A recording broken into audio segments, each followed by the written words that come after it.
Japan and from Semarang. Yeah. So the first I want to give some brief of curriculum vitae from the both of the presenter. So, Mbak Intan, would you like to share the PDF of the curriculum vitae Professor Makoto Chikaraishi?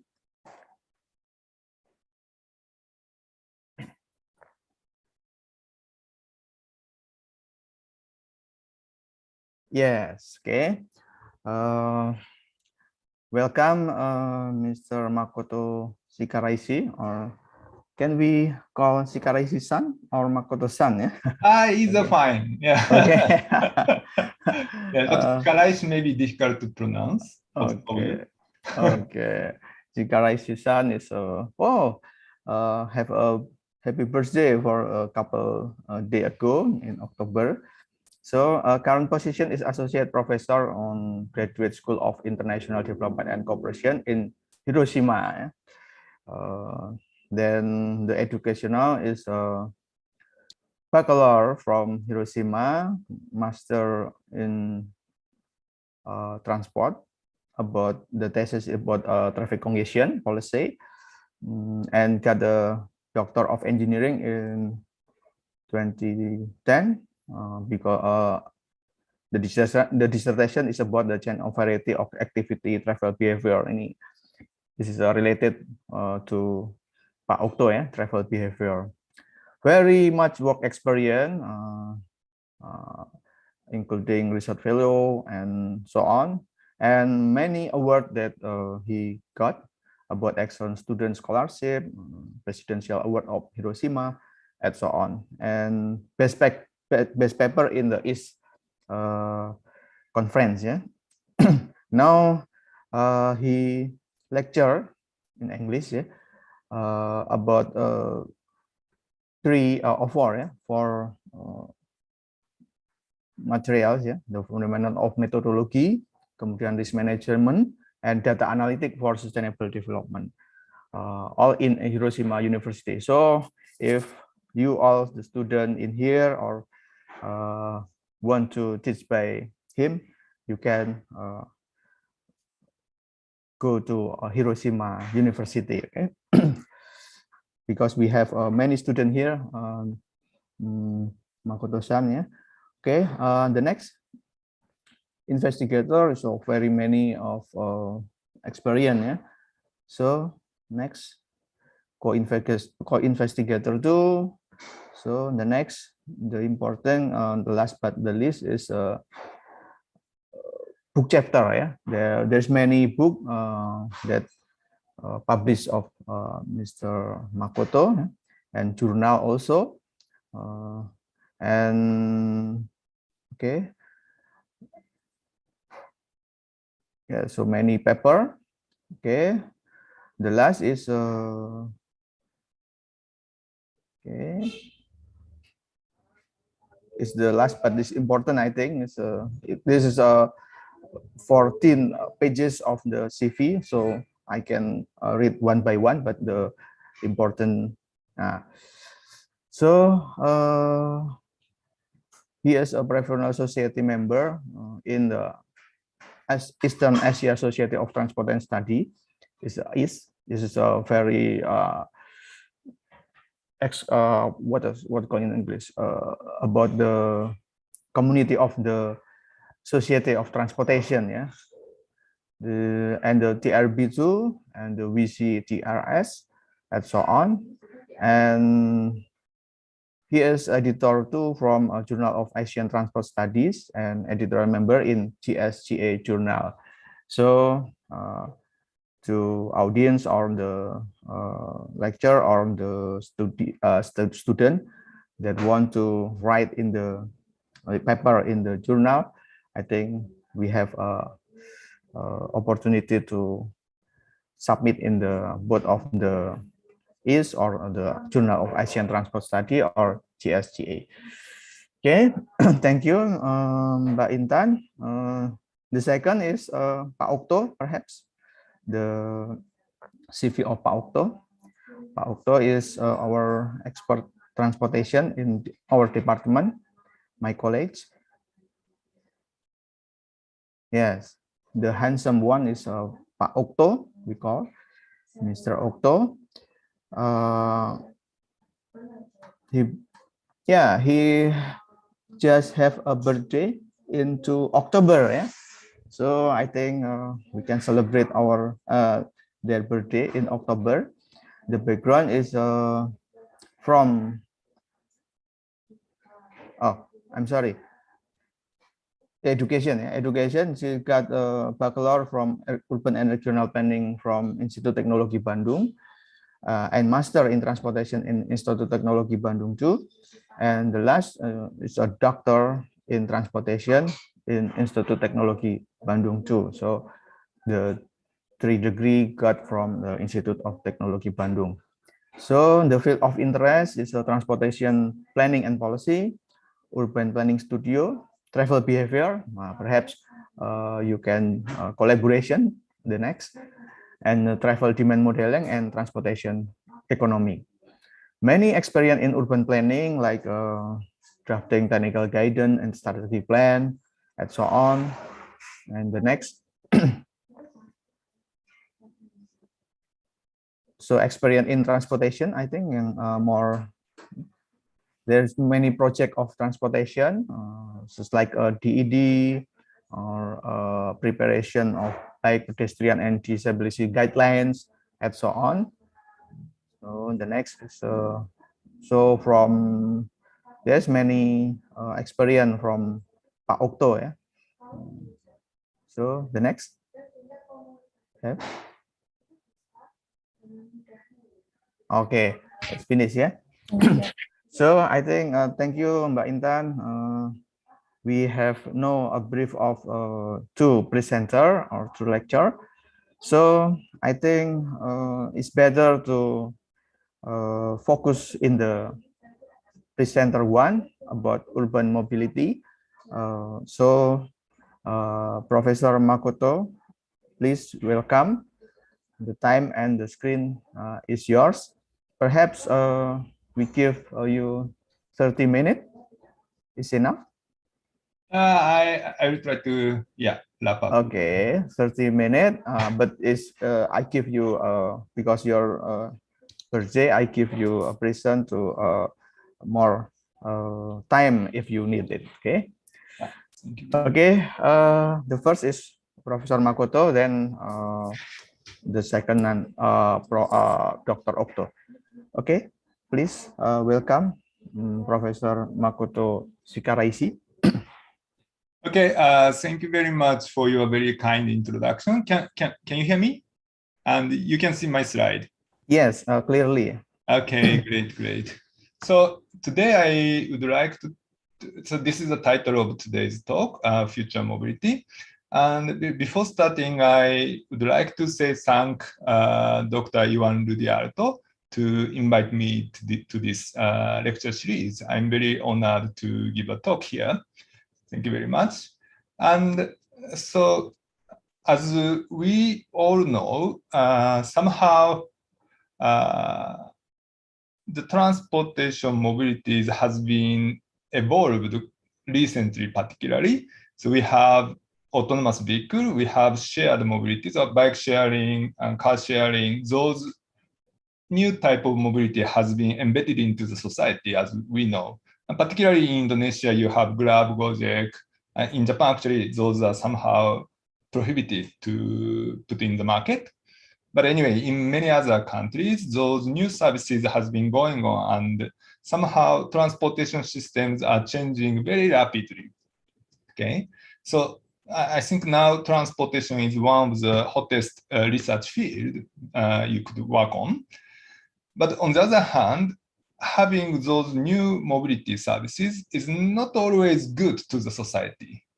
Okay, so we have to be careful to introduce those new mobilities. So that's somehow the main topic I want to argue today. Okay, I will try to finish within 30 minutes, but I maybe put too many things. So let me try to explain a bit faster to finish within 30 minutes. So first I will give some brief introduction, and after that, I want to give 3 examples or 3 studies we have been conducting. Okay, the first one is ride-hailing and MSTP.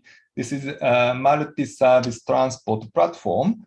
And actually, one student from Indonesia, actually, she was in ITB. He just finished PhD under our lab. And what she did is looking at the impacts of Grab or Gojek or those new transportation services on the travel behavior and land use patterns. So I want to briefly introduce the outcome. Okay. And then I would also like to introduce future mobility in rural areas in case of Japan. Okay. So in Japan, I think it's very different from Western countries, but in Japan, the government actually take an initiative to install new mobility services in rural area.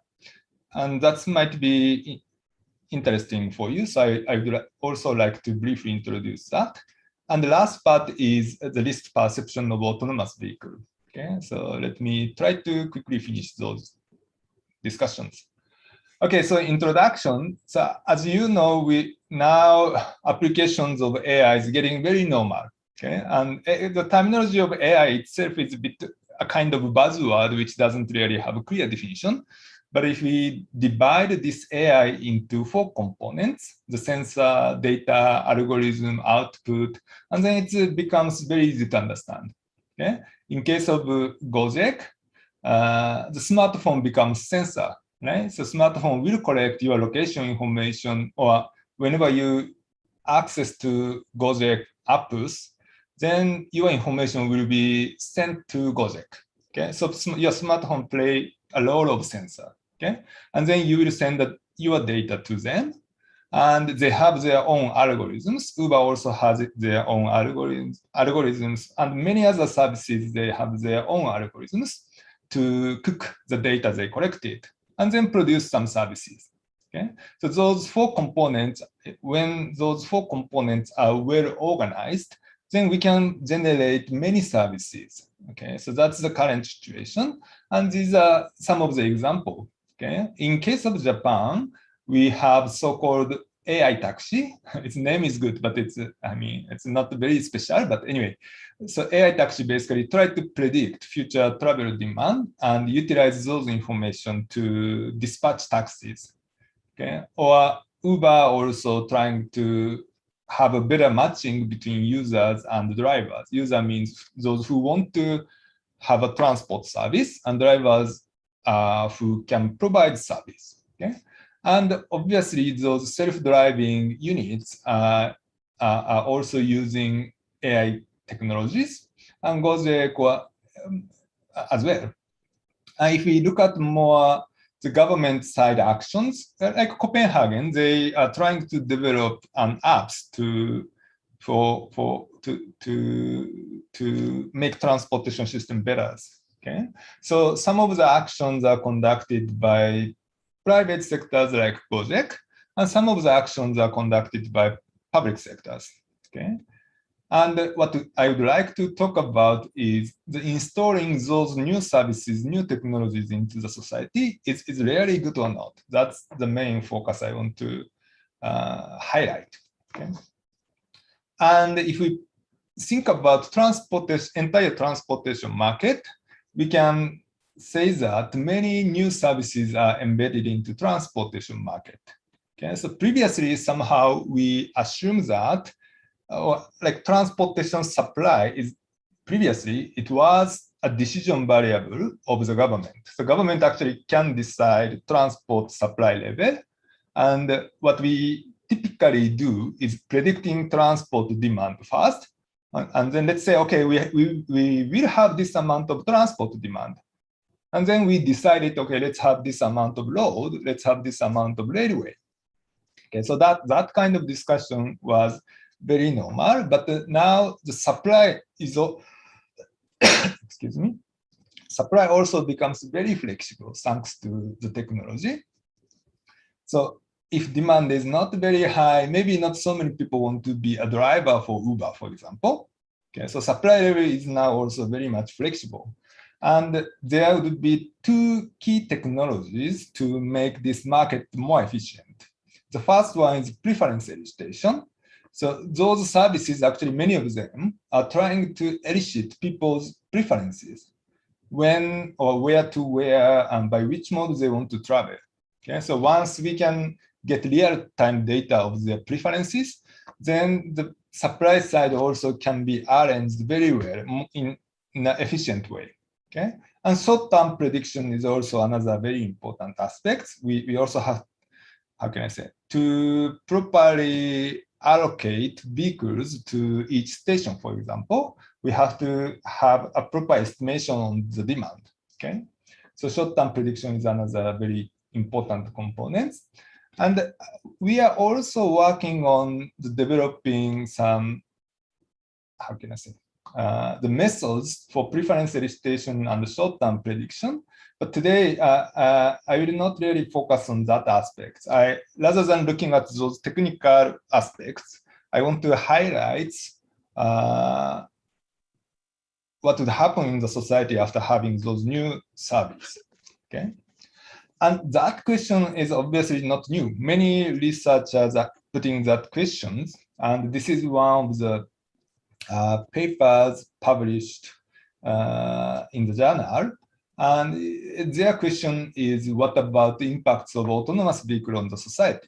Okay, they classified the impact, or they're actually looking at not only direct impacts, but also indirect impacts. They call ripple effects.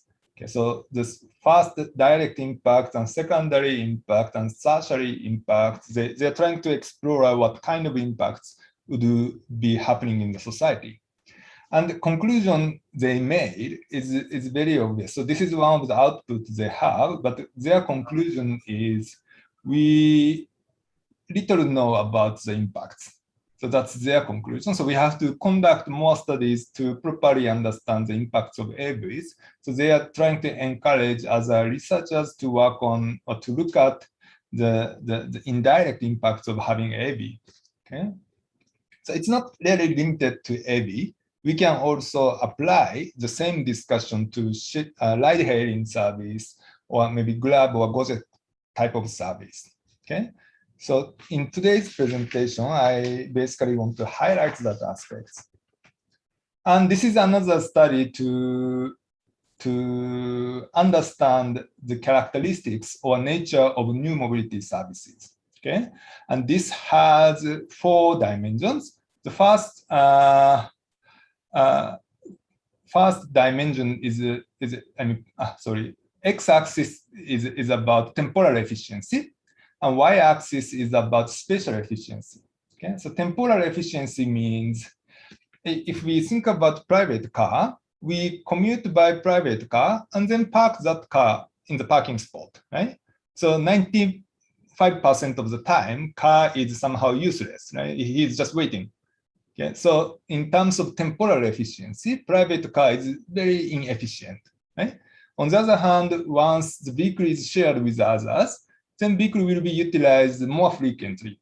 So it becomes temporally efficient. So that's the meaning of this x-axis. A y-axis is spatial efficiency. Okay, so when we think about walking, maybe to walk a certain space, we only need a limited amount of space, right? Maybe 1 square meter, 2 square meter would be good enough for walking. But for private car, it requires lot of space, right? Maybe if space for one vehicle, if we have space for one vehicle, maybe 100 person can be walking, right? So walking is spatially very efficient, but the private car is spatially less efficient. Okay, so we have now 2 dimensions. And by looking based on these 2 dimensions, we could say that in the first dimension, first place, we can put public transit modes. It's temporally efficient and spatially efficient.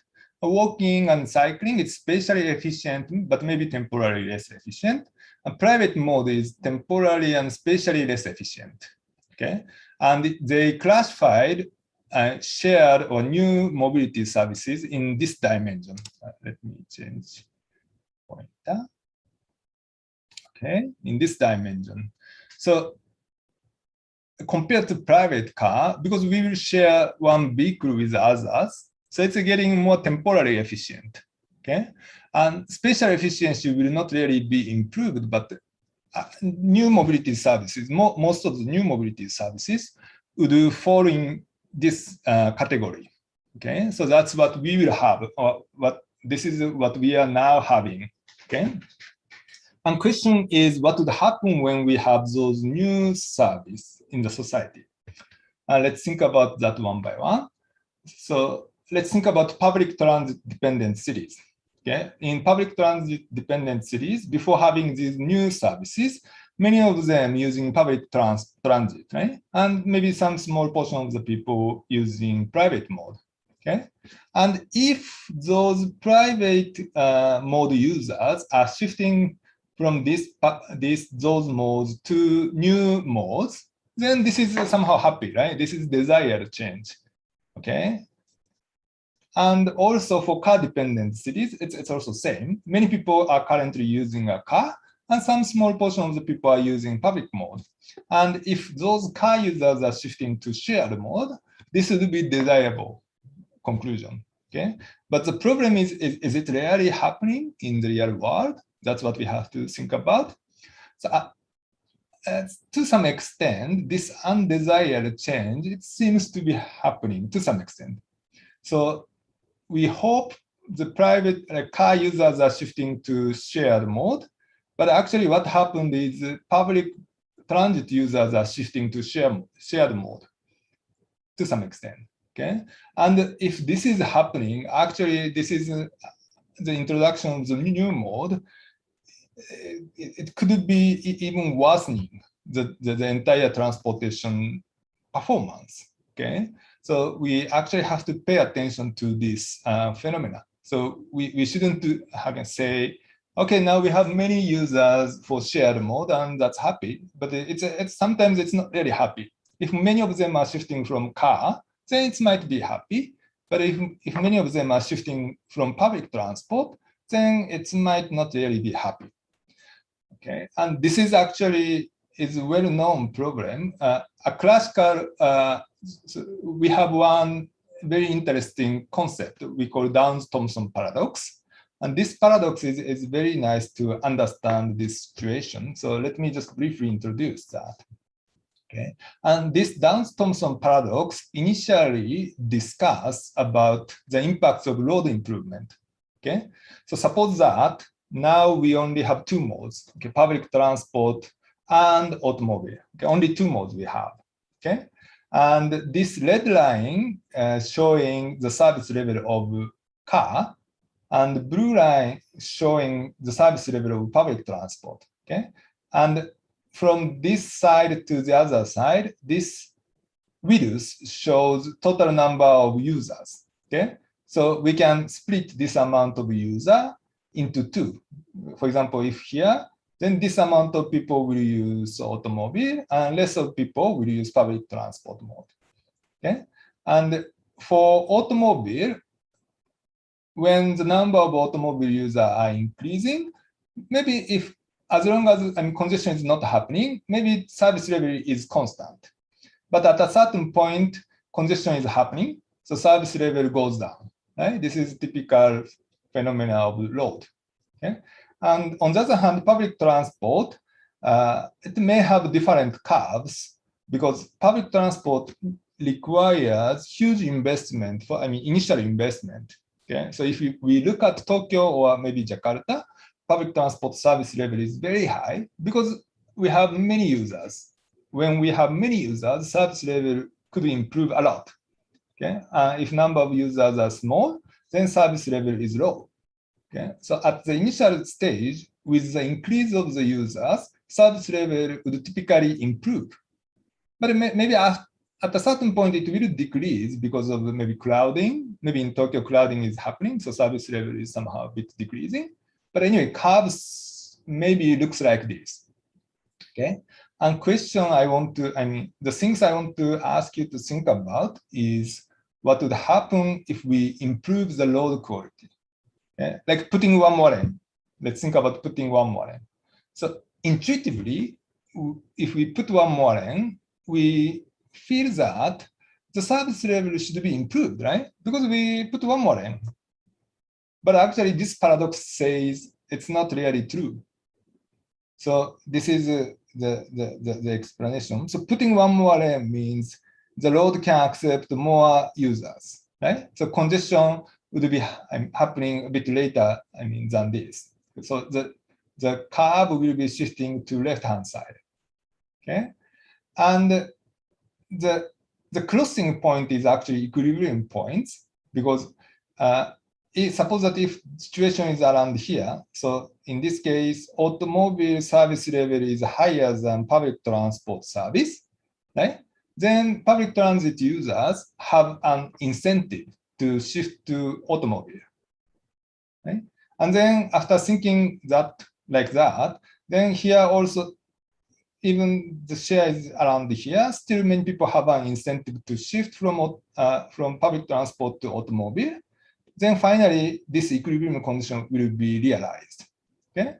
And if we look at the changes in this equilibrium points, the service level is actually becomes worse.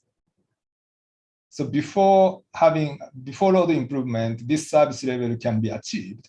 But after service improvement, after the load improvement, service level goes down to this level, okay?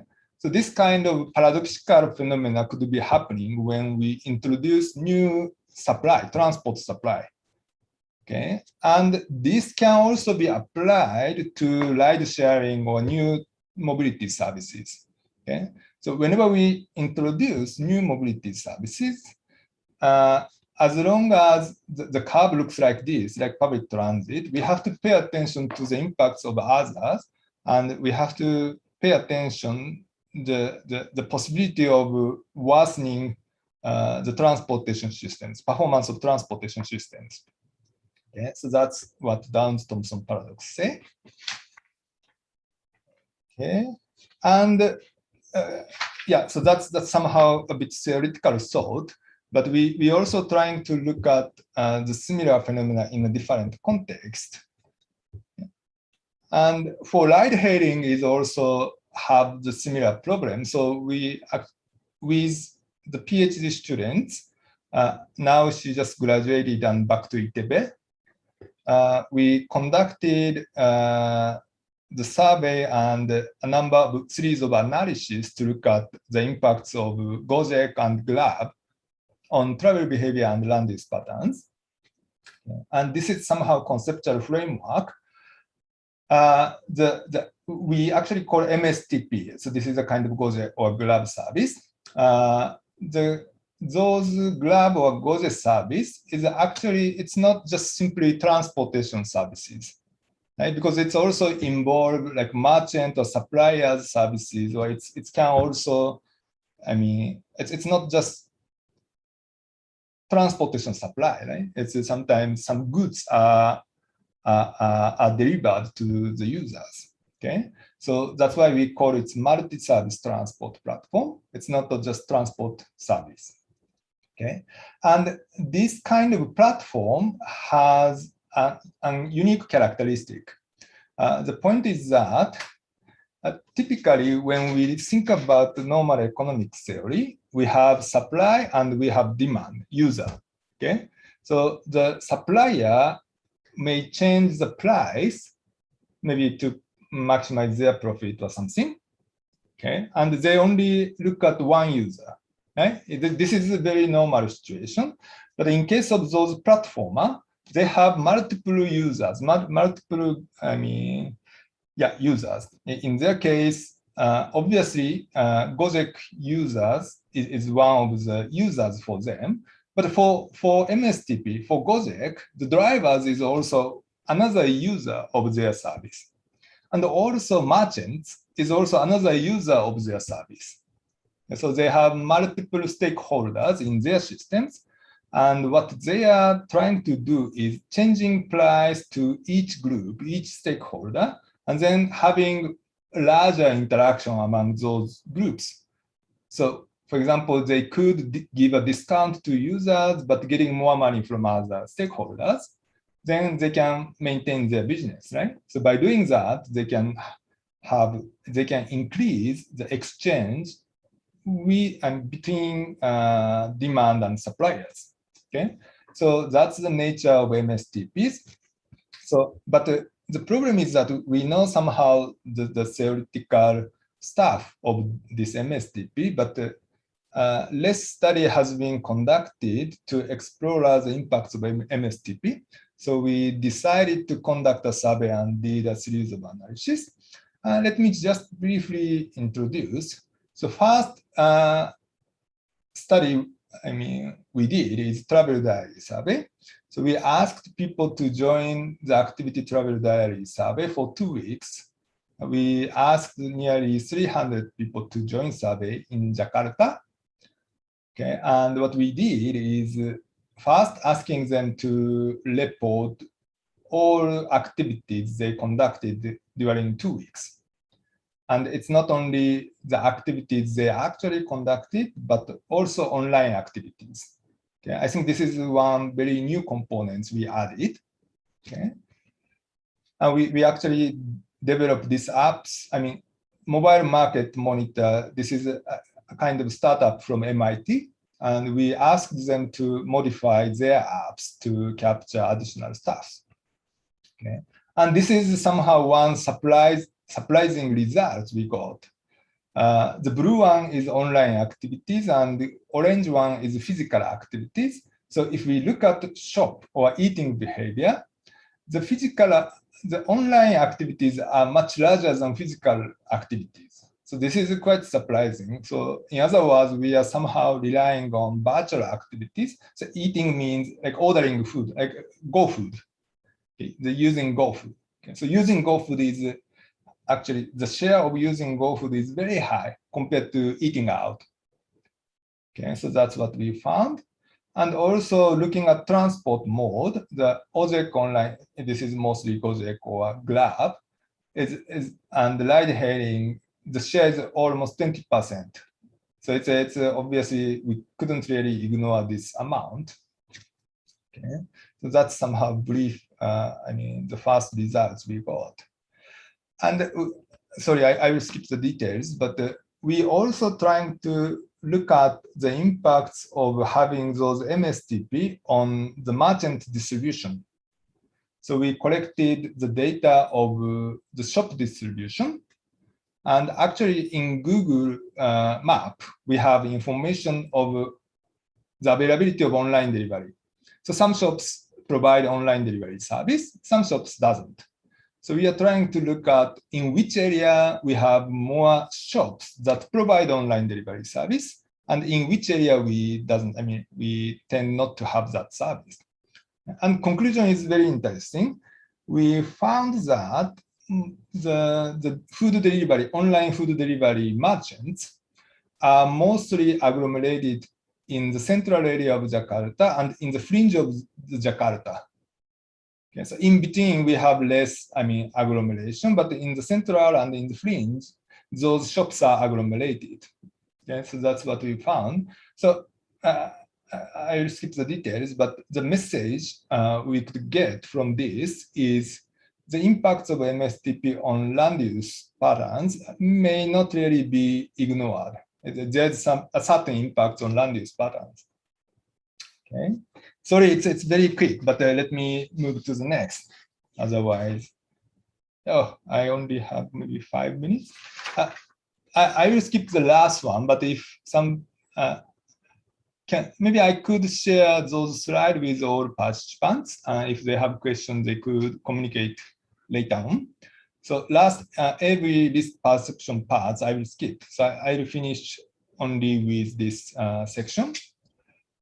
Okay. Next part is about the future mobility in rural areas in Japan.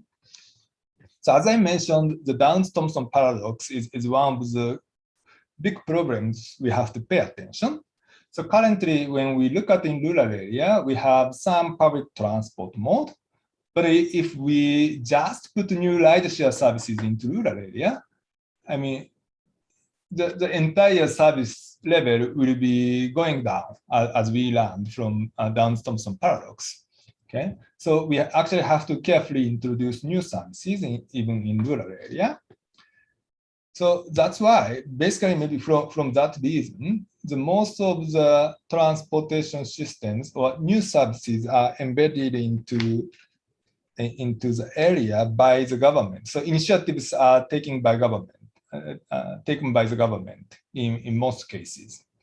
For example, the government first decided to conduct an autonomous vehicle experiment in rural area. So these are the initial experiments they conducted 4 years ago. Okay, and they are also trying to utilize roadside station. This is also provided by the government, actually. They are trying to utilize roadside station. And in Japan, actually, now it's more than 1,000 roadside stations we have. And this is the distribution of roadside station in our area. And they're trying to make that roadside station as a hub for mobility. Okay. And yeah, roadside station typically looks like this. It becomes somehow the farmer's market. Or, it has a couple of different functions, but the market is also one of the functions they are providing. Okay. And after a couple of experiments, they have been conducting experiments for the last 4 years. And from this year, sorry, it's in Japanese, but from this year, in some of the areas, it becomes a service. It's not now it's not experiment. Now it's embedded into the public transport services. Okay, and this is one example. I'm involved in this project, so I somehow know better than the other cases. So that's why I put this. So they decided to have a proper service using autonomous vehicle. And obviously, they also collect money from users. And they are trying to look at whether that service works well or not. Okay, so still government continue to support this service, but now we don't really call it experiment. Okay, so if it works, it becomes the normal service for the residents. Okay, and we also trying to look at the rideshare service. This is a bit more on research activities, but we are trying to design the rideshare services for rural areas to improve the routing. For example, at this moment, the autonomous vehicles are running on the fixed route. Okay, the fixed route is okay; it's easy to manage, but the efficiency of providing services is not very high. So we would like to have flexible routes. So that's why we are trying to propose new algorithms to make it possible. Okay, and the difference from urban area is maybe these two. The first one is demand would not be high enough. So maybe, how can I say? We may also have to ask users to adjust their schedule. Okay, so preference elicitation or short-term forecasting would be very important. Okay. And also, many of them are actually elderly people in rural area in Japan. So they may really not familiar with using apps. So non-app-based preference elicitation may be needed. So those are somehow trials we have to think about. Okay, and this is the system we are trying to, how can I say, develop. Okay. And basically the system we are trying to develop following their work. So it's not our original. We are trying to make it practical. Okay. So suppose that red one is people who want to travel, and black one is those who have a car, those who have a will to provide the transport service. Okay, give a ride. Okay. So many people want to move from different places and from different place to different place. Okay, but only two guys have a will to provide a service. Okay, and now we have to make it very efficient. So one idea we put is installing meeting points. So blue one we call meeting points. So all potential users should come to those meeting points. Okay? And if they come to those meeting points, then drivers just should pick all of them up at this point. Okay? And then drop off at a certain point. So driver's burden is getting very small. Okay? That's one idea. And another one is the temporal matching. So this is a kind of spatial matching, improving spatial matching efficiency. And for temporal aspects, each users have their preferred departure time or arrival time, and driver as well. Okay, so we have to carefully arrange that time window. And this also can be achieved by asking them to show their preferences. Okay, so this is somehow the overall, how can I say, the system we are trying to put. Okay, so riders should provide those information, drivers should provide those information, and we are trying to maximize the number of matched participants. Okay, and a couple of conditions we have. And we did simulation for the first case. And what we found is in some situation, rideshare service, the proposed rideshare service performs better than bus, but it's not always. So if village is compact enough, then rideshare service would be more, how can I say, better than bus. But in other cases, bus would be better. Okay, and we can extend that system to include some the agricultural products delivery service. We can just simply embed it into the systems. Those extensions we can think about, and we also did a small willingness to pay survey to confirm their willingness to pay. And this is somehow extended version of the system. Okay, sorry, maybe because I'm running out the time. Let me skip the last component. But the main message I want to put is this. So now many new mobility services are available, and it would help, it would improve people's mobility level. But the thoughtless introduction could worsen the performance of the entire transportation system. Maybe it's not just transportation system, but also some urban system, land use pattern as well. Okay, so that's the main messages. And sorry, I'm skipping many parts, but if you have questions, you can send the questions to me. Or of course, you can ask here. Yeah. Okay. Okay. Thank you, Professor Makoto-san. Thank you very much. Yes, I can stop your excellent presentation because it's very what in the in English. Yeah? It's it's a very excellent, marvelous, awesome presentation, yeah, that give a brief of about future mobility that related to the ICT.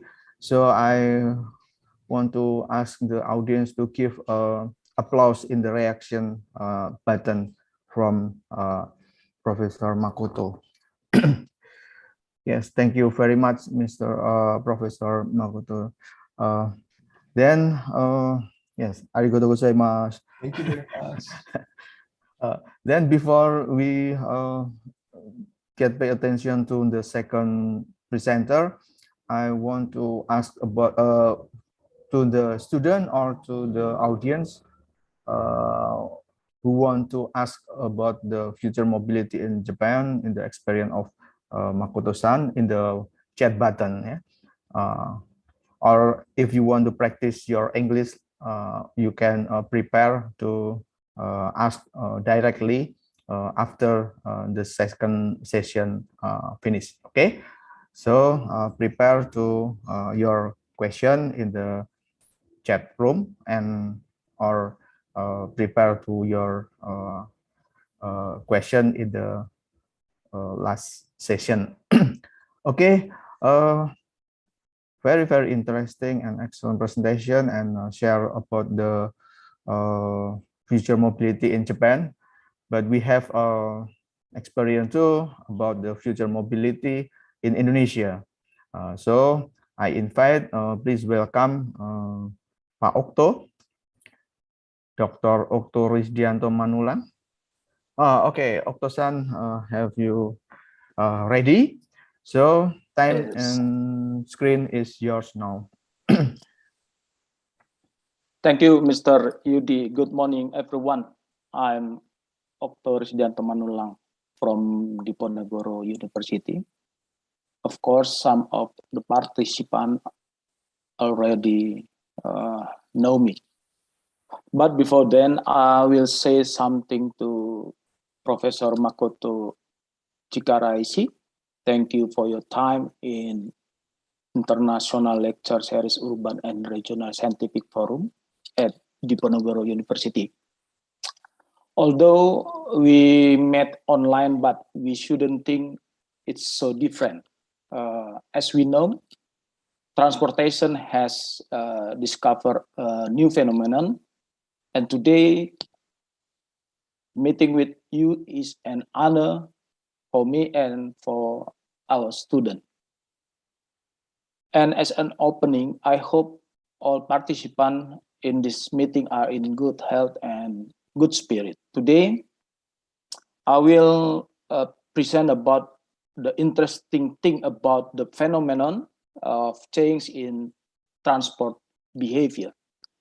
This is a result of rapid technology development, and the atmosphere is compounded by the condition of the force majeure, namely COVID-19, which is of course participate in changing the behavior of human movement and government plans that have been set in the field of urban and regional mobility. In short, I will divide this presentation into 5 parts, consisting of, first is about investment portrait in the field of mobility. Then the second, how autonomous becomes a mode that is likely to be the choices of people travel in the future.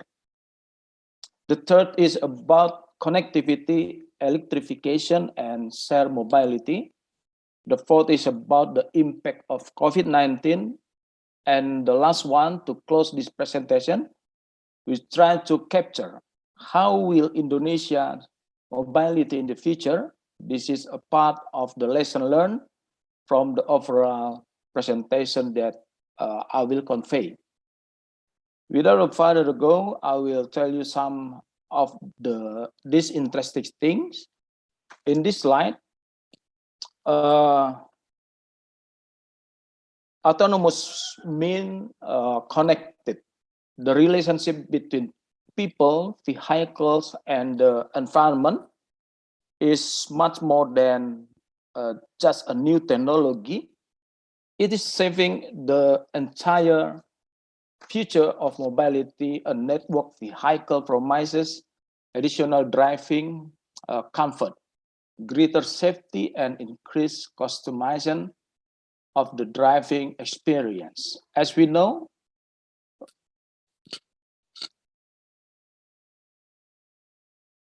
as we know,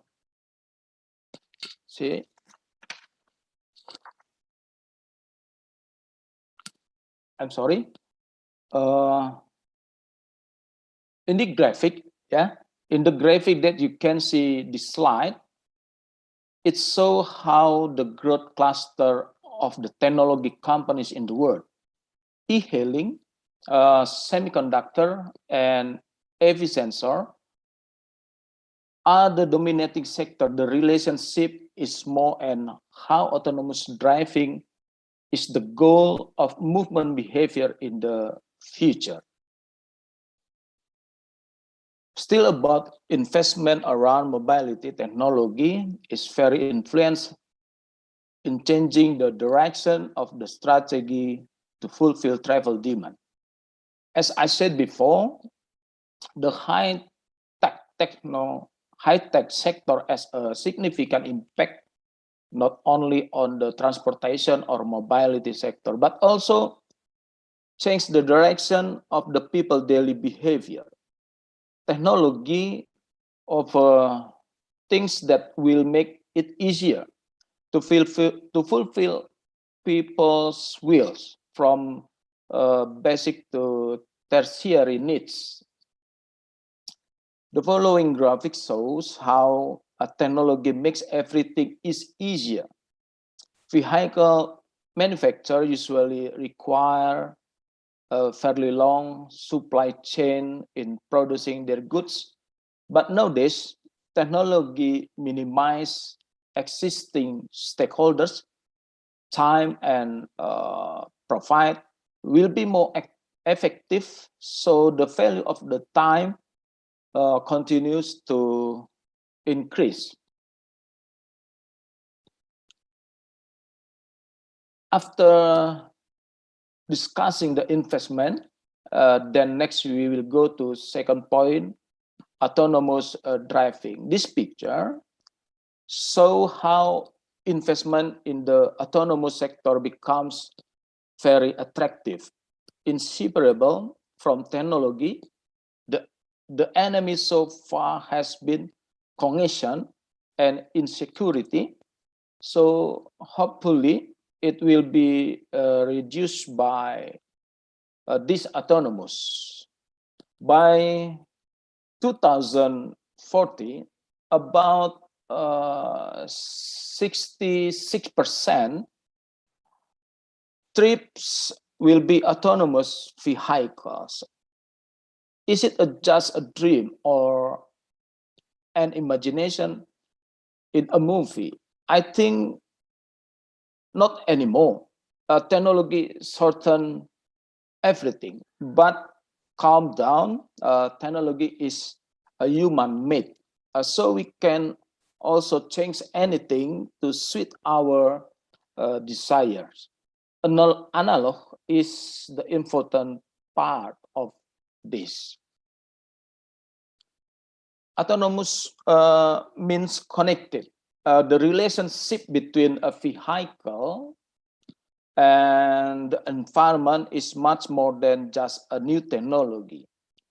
It is saving the entire future of mobility networks. A networks vehicle promises additional driving comfort, greater safety, and increased customization of the driving experience.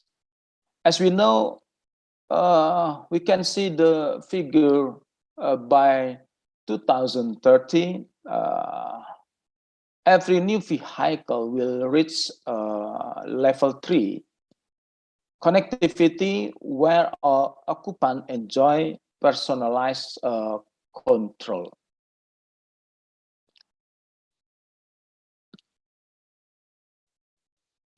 Similar to the previous slide, the following figures that show how electronic systems are becoming an important part of a new vehicle marketing strategy.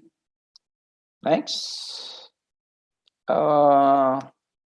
autonomous closely related to technology and very closely related to electrification. This development was triggered by two trends: tightening regulation. For the example, in Europe,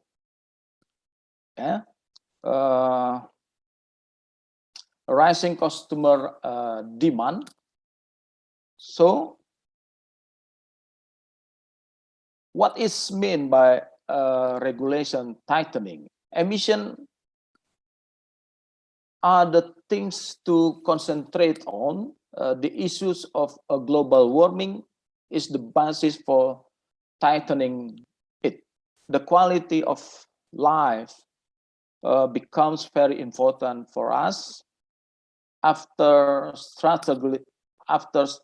struggling hard to reach Industry 1.0 and being proven to cause pollution, Industry 4.0 is trying to fix everything. You can see in the following infographic how this country have carbon production target per kilometer. The electronic sector such as batteries, is considered a solution in reducing the carbon production. Another dimension of mobility in the future, of course, the concentration on how technology affect it is shared mobility, public transport, robot taxis and robot shuttles, micro mobility, cycling, and walking into integrated transport system in order to fight congestion and pollution and hence increase quality of life. This picture shows a comparison between traditional modes and one that will develop in the future. 53%, yeah, would use something more technology based on environmentally friendly. The growth in e-hailing services has forced some cities to take aggressive action, including limiting total calling permit and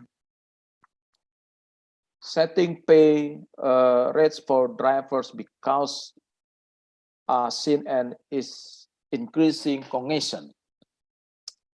The fourth part of this presentation is about COVID-19, how the COVID-19 that we feel together has changed travel behavior. We can see in this graphic, while at the same time providing a bigger gap, yeah, in the existence of technology.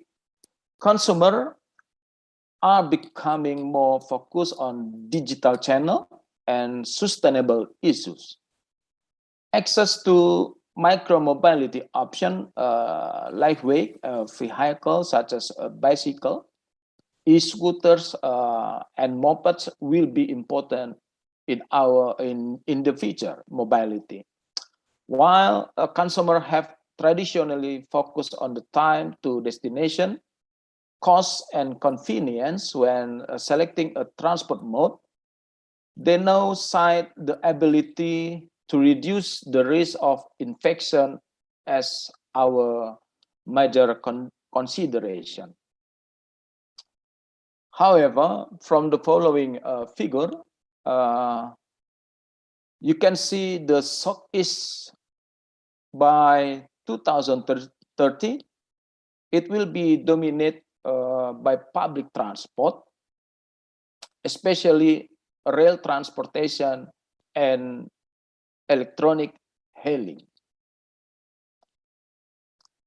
And it's time for us to get the last part of this presentation. How about in Indonesia? The Indonesia future mobility, less or no mobility at all. It's very extreme, I think. Will technology development, electrification, and even COVID-19 eliminate the movement of Indonesian people? We also learn a lot from the restriction and on movement during COVID-19 called PPKM. Here I will describe that we can learn from the mobility phenomenon in the world, Asia, and how it will be in Indonesia. The pandemic provides us with an opportunity to change our lifestyle, of course, and massively reduce the use of transportation. But after the pandemic ends, the movement will increase even more, but for the short trips, the movement of people will use private vehicles, which of course are already technology based, but I don't think it will be big anymore. It still depends on the urgency of the activity. If it's not too important, then people will use the online transportation services. But freight transport, for starters, would remain unchanged. The movement of goods cannot be replaced by email or a message after all. Technology base is indeed needed in Indonesia, especially with regard to environmental issues. Electrification in the future will be very important. This will further optimize everything, especially efficiency toward economic growth and environmental issues. Land use planning and development will certainly change because activity from home will become more common.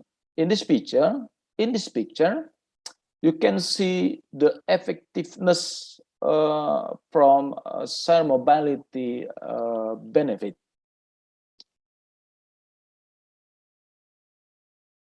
That's what's my presentation. More or less, our future mobility will full of high-tech atmosphere. However, all aspects of life cannot be replaced by technology just like that. Movement is not easily replaced by the power of screen. I believe mobility will be created to make it easier, immediately to improve the quality of life and togetherness with people we love. Thank you very much. I hope this can expand our knowledge. Please input from Professor Makoto. You must have a talk that can be a stimulus for us. I hope we can have further discussion regarding transportation. Thank you for your attention. I will return it to Mr. Yudi. Please, Mr. Yudi, screen is yours. Okay, thank you, Pak Okto, for the awesome and excellent presentation. We can have a brief of future mobility in Indonesia. So I invite to audience to give applause in erection button. Okay. So times for Q&A, question and answer our discussion. I invite the audience to join about the discussion with your question or with your idea, because in the chat room, okay, there is still no question in chat room. Perhaps you can ask directly by raise the hand. Okay. Whoa. Okay, and the first is Pak Anang, Pak Anang first, then Pak Iwan, the second. Okay, Pak Anang, please. Thank you, Mr. Dr. Yudi Basuki, the excellent presenter for both the two presenters, Okto and Professor Makoto Chikaraishi. I just wonder about our future city in the concept of smart city. We have to restructure our city to 10-minute city, that everything will be reached in 10 minutes. How about both of your presentation? I think that the development of automobile larger than the public transportation. So how about your perspective about 10-minute city in our future city? Thank you. Okay, thank you, Mr. Anang, Pak Anang, 10-minute mobility, 10-minute city. 10-minute city, Okay, please, perhaps Pak Iwan. Yeah, thank you, Okay. Dr. Yudi Basuki. But before I start my question, I would like to call student actually to get involved and also to raise a question both to Professor Makoto or Dr. Okto, because this is kind of lecture, yeah. So it's if there is no student ask the question, maybe they are still making their question, and then I will ask first. So we are waiting for a student, yeah, Pak Yudi, yeah. Okay. But if there is no student, hopefully there will be more students to ask questions, because this lecture is very interesting, you know, about the future mobility, about what will you face in the future, yeah, transportation, will you go on with Uber or with Gojek and so on, yeah. So we are waiting also from students. While we are waiting, I would like to ask a question to both our lecturers here, to Chikaraishi-san and also to Okto-san, yeah. But first of all, I would like to say happy birthday to both of you. Wish you all the best for your career and also for your family, yeah. And it is no wonder why our colleague name is Okto, because he has birthdays in October, yeah. Okay, so the first question to Chikaraishi-san. Firstly, I would like to thank you very much for your contribution and also for your role in our international lecture. That was very nice presentation also, but I would like to give more focus on the rural side, because my background actually more focused on the rural issues, yeah. So that was very interesting about the automated vehicle, yeah, how you organize the kind of, what do you call it, a group or community transportation by giving the different kind of station in the rural area, yeah. And I was also fine from your presentation, if I'm not mistaken, you mentioned that was in Japan, but I tried to understand the sentence because I saw the number there. If I'm not mistaken, the speed of this vehicle is about 12 kilometers per hour, right? Okay, that's good, because you know in rural area you cannot go with with the higher speed, yeah. So interesting that from your research, it was found that it is this kind of community, what do you call it, automated vehicle, it will be more effective if you have kind of a compact rural form, yeah, instead of the dispersed or sparsely rural form. So if it is not effective, yeah, this is from the research, yeah, actually, yeah, of course, if you have a kind of compact form, then everything will be easy to be organized, yeah, instead of on the other way around. My question is, what about the the user? Yeah, I mean the user age. Yeah, because in rural area you mostly find the kind of elderly, yeah, old people. So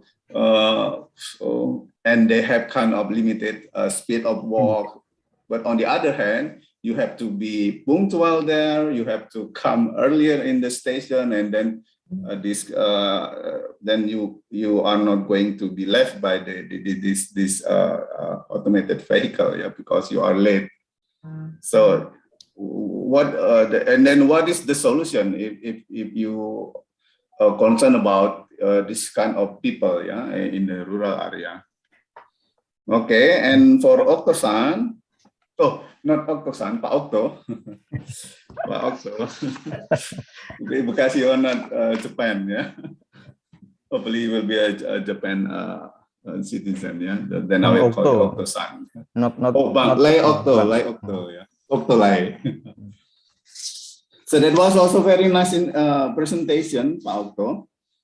You have also captured kind of the a feature model, yeah, what will happen in the future. And I just would like to know your opinion, yeah, whether this kind of, future mobility by using Grab or Gojek or now we find also Shopee, yeah, but not for the transportation, people movement, but only for goods. For goods, yeah. For example, yeah, just like GoFood, yeah. The future is quite, I think, is quite open to kind of this a transport system, a model. I'm not the transport expert, yeah, but on the other hand, you see also kind of the obstacles. I mean, the system, yeah. I'm talking about Indonesia. I'm talking about I'm not talking about some other countries, yeah. Because this is also we also have to deals also to consider about the regulation in our country. So if you have the regulation, then as maybe you already know in the beginning, Gojek, GoFood, Grab, and other kind of this kind of transport system, they have a problem with the regulation. So do you see that in the future that as a urban transport planner, yeah, the government will what do you call it? Will accept them as the kind of this kind of future transport model, yeah, for people in Indonesia. That's my simple question. Thank you. Okay, thank you, Pak Iwan. One more presenter, please. One more participant, please. Yeah, Aulia. Okay, Aulia, please. It's from Good morning, everyone. Good morning, Aulia. First of all, I would like to say sorry since I will not able to open up my camera because it's kind of broken. All right, I would like to ask a question. First, our honored Professor Makoto, our honored our lecturers, and the question I would like to give is that by the time the technology of mobility has grown so far, as the pandemic happened, people get aware of their social issues. As we can see that, maybe people have a lot more time with our family and people get the minimum movement. But along with that, as we can see that there is another social issues that we get by the individualism will have a big growth with it. So I would like to ask about the perspective about the individualism, about the individualism itself. Thank you. Okay, thank you, Aulia. Okay, before I turn to Prof. Makoto and Pak Okto, I will give some announcement. For audience that want to ask, you can write in Bahasa in the chat room. Then Mbak Intan will translate in English. Yeah, so don't worry about the language. Okay, okay. Now, please, Prof. Makoto and Pak Okto. Mungkin Prof. Makoto first about the, I think, 4 or 5 questions from 3 audience. Please, your time. Yeah, thank you very much. So let me answer one by one. The first one, 10-minute city-related discussion. Yes, I personally agree, but I think different researchers say different time. I mean, I actually worked with one researcher from Australia, and she said 20-minute city. Some other people said 15-minute city. So I'm not really sure what minutes are suitable. It's maybe depending on the context and the situation. But yeah, I basically agree to have the target like that, 10 minutes or 20 minutes. Target should be decided, maybe need more discussions to decide the time exactly. But anyway, I'm trying to have that goal itself. I'm very much, how can I say?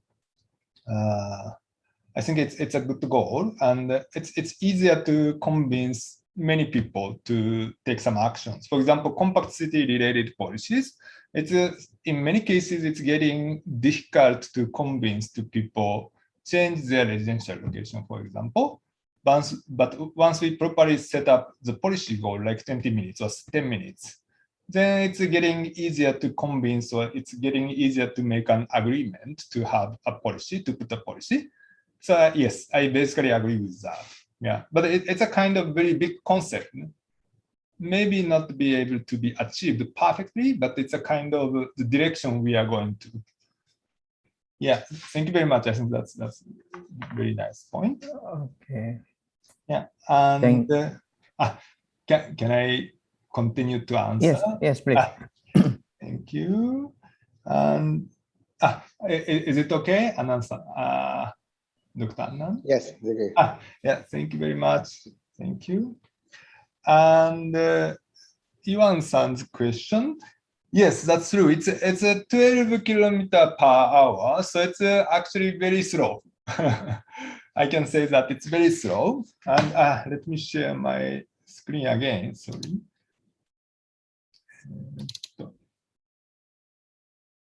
Can you see my screen? Is it visible? We are Not waiting. yet. Not yet. Not yet? We are waiting. I think it's coming shortly. Okay. Not yet? Not yet. Maybe Not yet. let me try again. I think it might be better to. Yeah, how about this? Yes. Okay. Okay.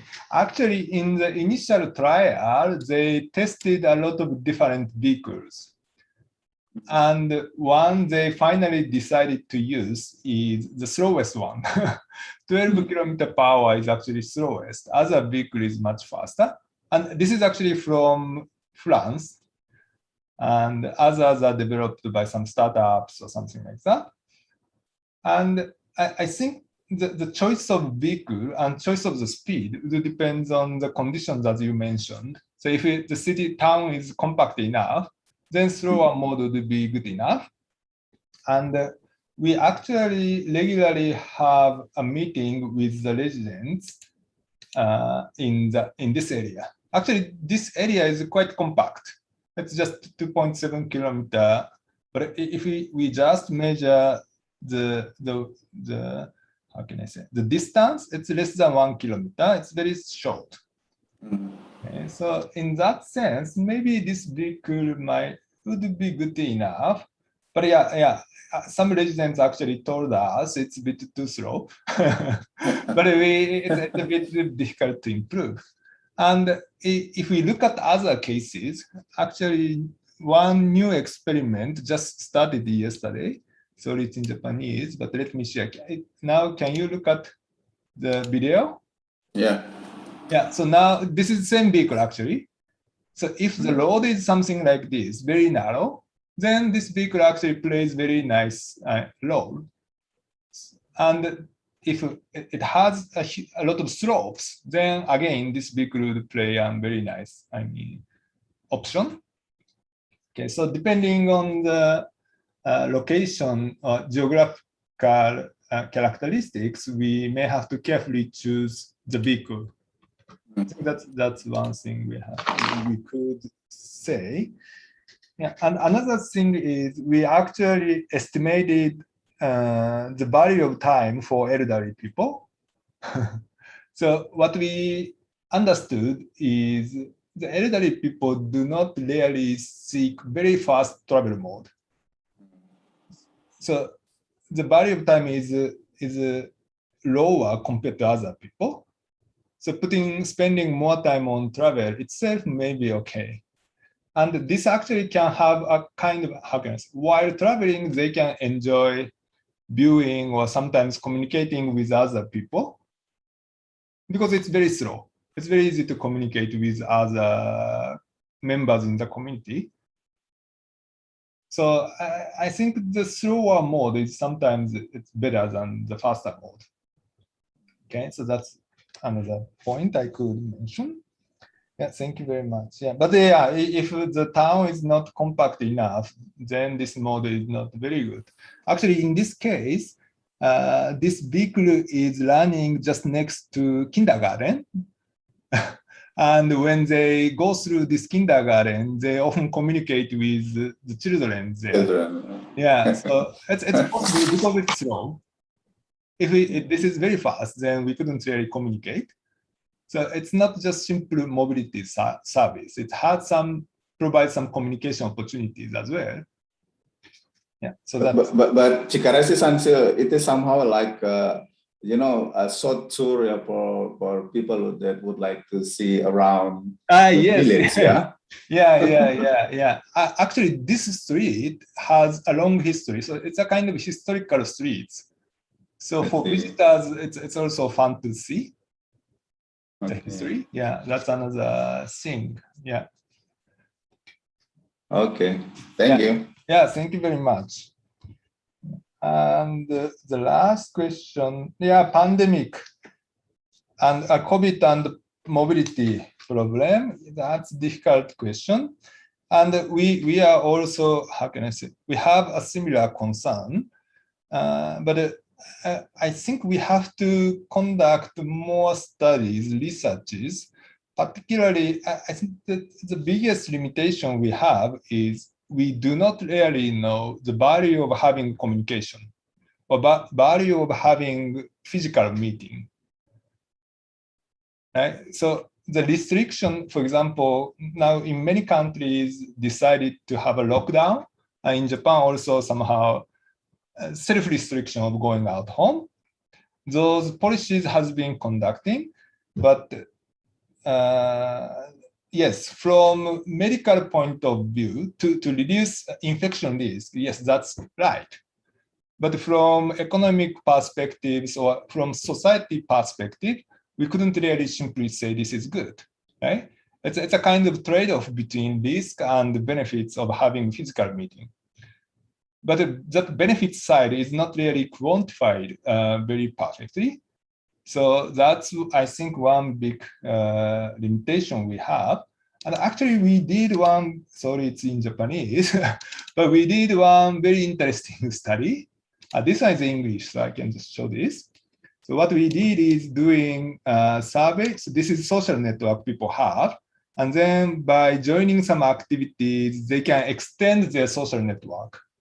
Okay, so the restriction on their mobility or restriction on their out-of-home activities they will lose the opportunities to expand their social network, right? So we are trying to simulate that. And this is the results. This is BAU, business as usual. So if we don't do anything, the people will expand their social network like this curve. But if we put restriction on their out-of-home activities, we can estimate how many, friends will be, not included in their social networks. Right? As you can see, the number of friends will be smaller than, the no restriction case. I think doing this kind of studies and also quantifying value of having friends, for example, would be one of the good directions we have to do, and to properly decide to what extent we have to put restrictions. That's what I feel. Yeah, and individualism is difficult. I couldn't really talk much about that, but yes, yeah, at least I also feel the difficulties to make a proper decision, and mostly that for me, that is coming from the lack of studies on valuing the physical meeting. Okay. Yeah. Thank you very much. Thank you, Professor Makoto. Okay. So Aulia is clear, yeah. And individuals in the what call in physical space, but in virtual space, perhaps there will be a group of online. And Mr. Iwan, don't forget the elderly in Japan is more faster than younger in Indonesia. Okay.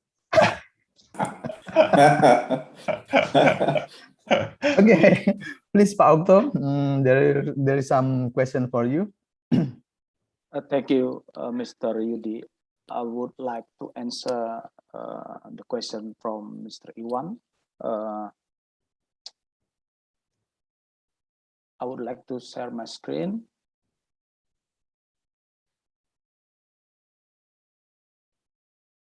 Okay, Mr. Iwan. From the regulation in our country at Undang-Undang 22 ya 22 tahun 2009, we can see from this picture, Mr. Iwan. So our future transport moda in the future, we can immediately accept of Gojek according to Indonesian regulation. Indonesia is not fast enough to respond the future possibility. However, we can deny that they are important when we can manage them, then mobility will be smooth. As we know, motorcycle have 84% in our country. So I think Gojek will be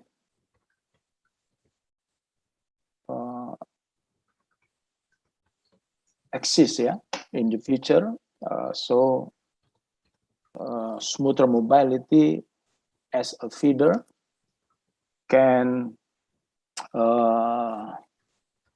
blend with public transport in trunk line. From Mr. Anang, smart city, 10-minute city, we can do with machine learning to study city planning from behavior to interaction restriction. The question from Aulia, we can learn from COVID-19 in Indonesia. It's almost the same, but naturally, we are a social creator. We can just be individuals. Interaction with people can still be online. But remember that stuff can be online, so you still need it, Aulia. Thank you, Mr. Yudi. Okay, thank you, Pak Okto. I think it's answered all question. Perhaps we can discuss in another time to explore more than the question. So I invite again the audience to ask some question or some opinion. I check in the chat room, there is still empty.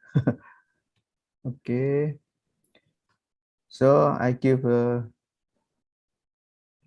okay, Mbak Intan. Okay, silahkan. Please, Mbak Intan, want to ask question? Thank you, Pak Yudi, good morning, Makoto and Okto. Yeah, I wanna ask question, but maybe it is more related to Indonesian condition, but maybe if Professor Makoto wants to share about it. I'm sorry, Intan, not clearly in your voice. Perhaps okay. Maybe louder or. Oh yeah. Question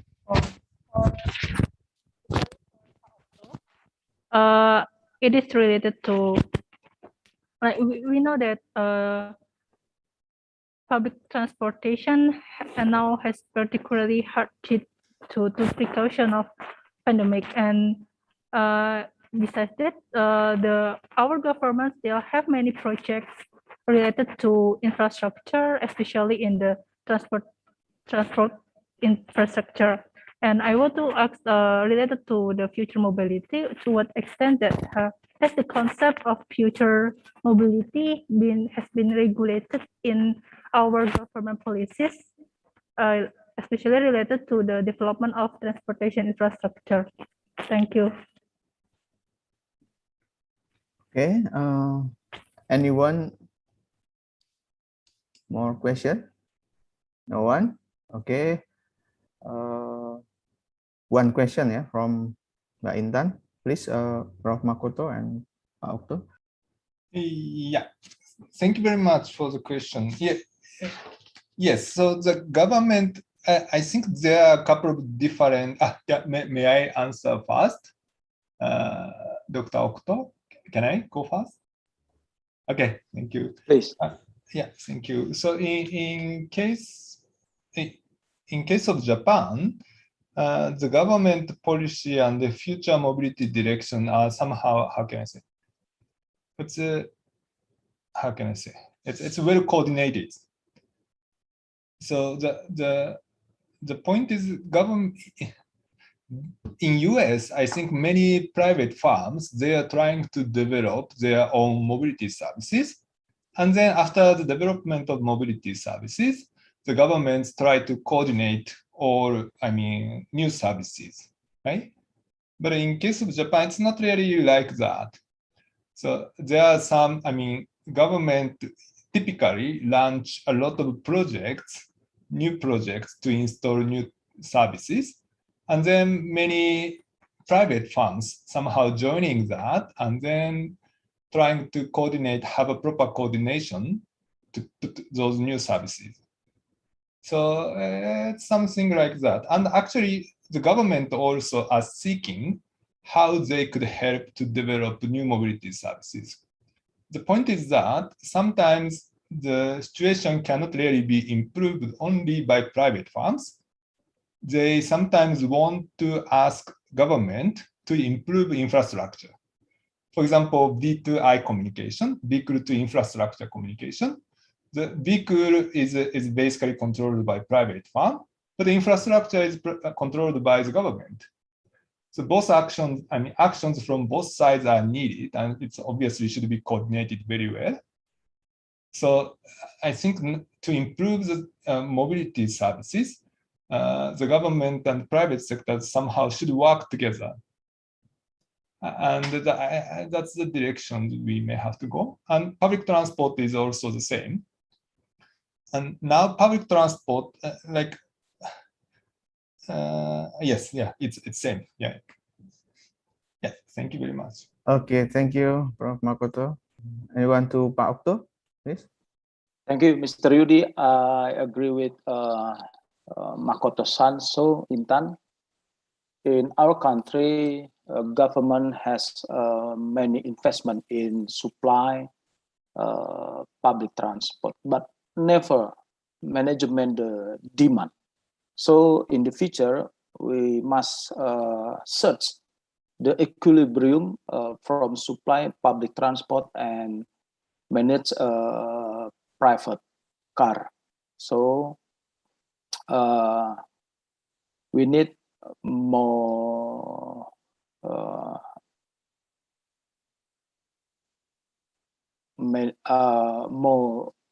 policy in the future. So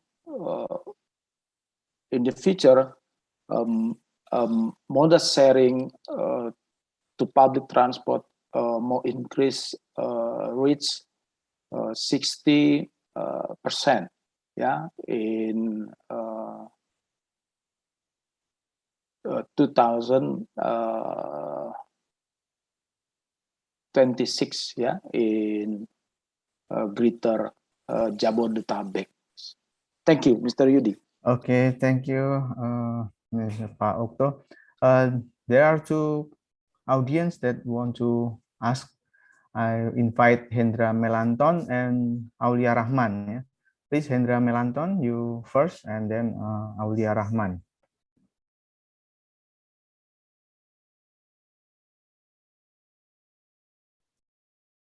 Is still mute.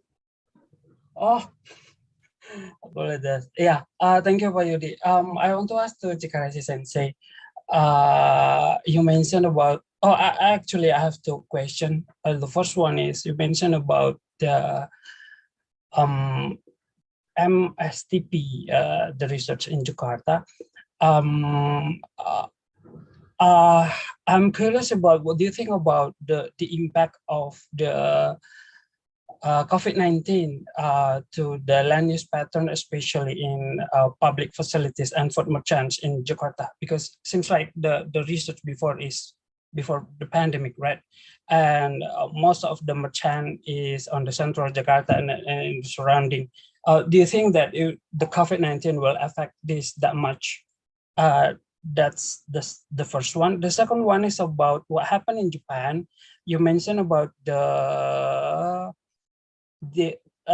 problem and solution in the rural, especially in urban areas. You mentioned about that the demand is not that high and they are not really familiar with the apps. My question is to what extent the government should promote this MSTP transportation in terms of that, how can I say that? That we need more people to use mass transportation. Of course, we cannot terminate the car and motorcycles because they can reach some deep places in rural area. But to what extent that the government should promote it so that people still prefer to use mass transportation, in my opinion, but they still also use the MSTP vehicles. That's from me, Sensei, Pak Yudi. Thank you. Okay, thank you, Pak Hendra, for Prof. Makoto. Aulia, please. Thanks for the time again. I'm sorry that I'll ask a lot of questions again. So I would like to ask about another perspective to Professor Makoto and to Pak Okto, where by the minimum movement we have in the future, and as we can see that at the time of the pandemic, there are many abandoned vehicles around.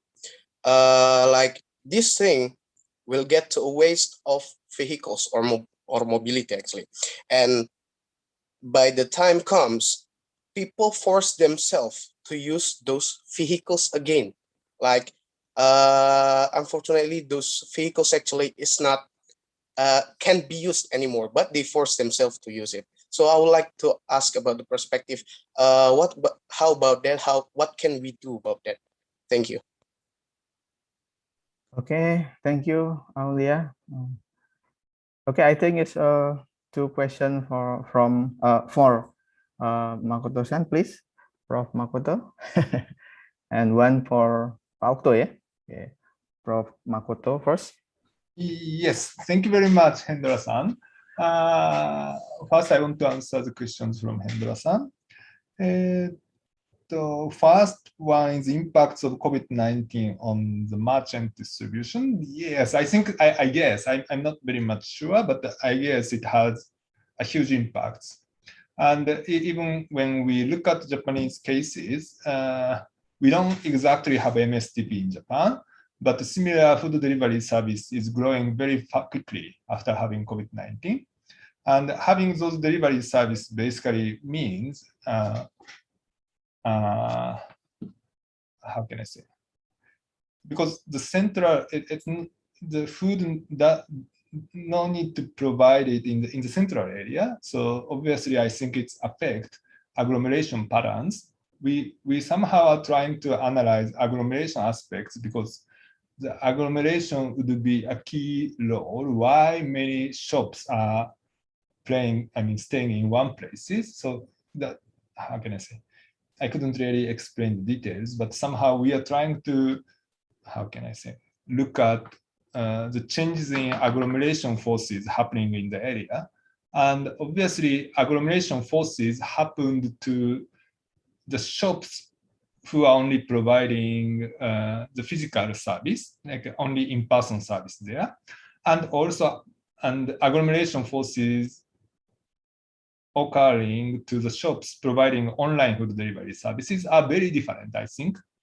For online food delivery service, they will be agglomerating because they need a certain amount of drivers. So it's very different forces they have. And yes, obviously the COVID-19 would have certain impacts on merchant distribution, I believe, but I have no evidence at this moment. Yeah, but it's interesting to look at that.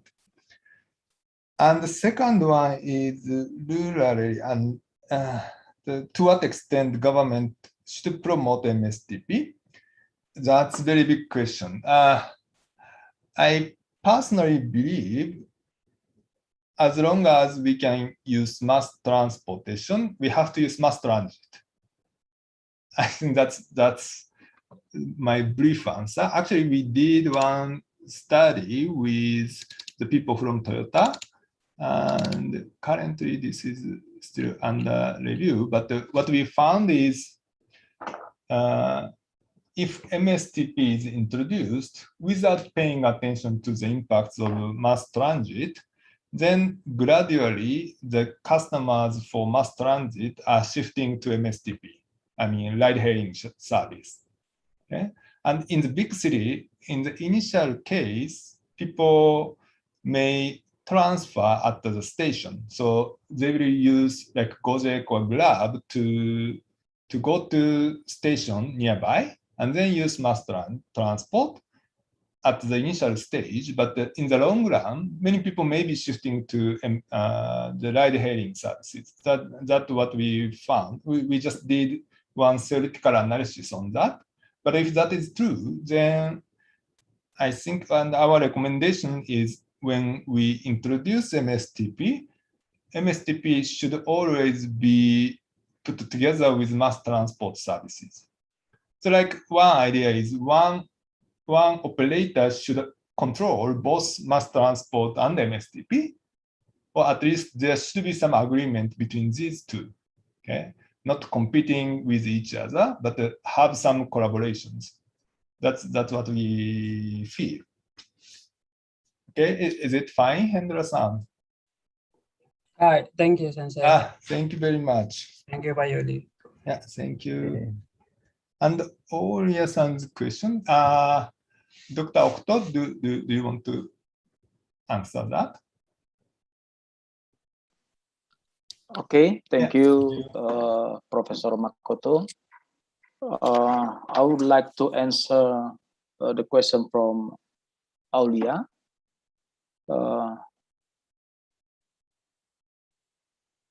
I would to share my screen.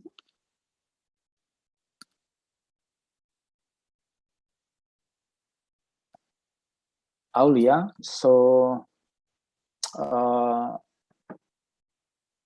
as we know from the COVID-19, our movement is limited because it is an economic necessity, so people force it. But by the time COVID is over, hopefully movement of people, it will change because of technology. From the picture, we need push and pull policy to achieve equilibrium.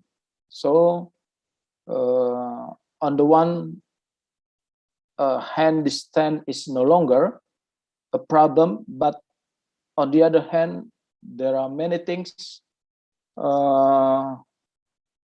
that still require to conventional strategy to prepare our city is to achieve green cities. Thank you, Mr. Yudi. Okay, thank you, Pak Okto. Prof. Makoto, perhaps you want to add some answer or complete the answer? Yes. Yes. It's very Yeah. hard question, perhaps. Abandoned vehicles. Yeah. The questions from Oria, right? Yes, from all, Yeah. That's yeah. It's not very easy to answer for me. Yeah, but yeah. Yeah, let me think a bit more. If I come up with very nice answer, I will try. Yeah, thank you. But yeah, that's important, but not really. I don't have a simple answer to that. Yeah. Okay. Thank you, Prof. Makoto and Dr. Okto. I think we arrived in the end of the lecture. Yeah? So I think we have a lot of insight about the future mobility, about experience in Japan and in Indonesia.